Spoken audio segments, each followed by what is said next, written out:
tentando imaginar o que vocês pensavam há 25 anos atrás. Expectativas, né? Imaginando como seriam os filhos de vocês.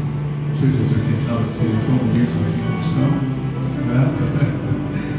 Pensavam nos sonhos que vocês iriam realizar juntos, aquela viagem que vocês fariam, os sonhos, enfim. Eram expectativas. E hoje eu imagino que vocês tenham muitas lembranças, muitas recordações de tudo que vocês viveram, construíram e realizaram em 25 anos, na verdade. Eu acho que eu vejo pela emoção nos olhos de vocês. E deve passar agora 25 anos em um dia, uma hora, né?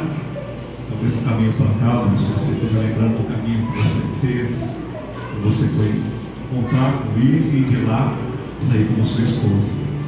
E expectativa do Ive também, já citei isso, nós percebemos, né? De encontrar aqui com a sua esposa, que há 25 anos atrás era sua noiva, né? Eu queria fazer uma pergunta a vocês. Eu sei que nós temos aqui um casal de professores, né? Para algumas coisas vocês têm as respostas, né? Pergunto a vocês: o que determina o encontro de duas pessoas?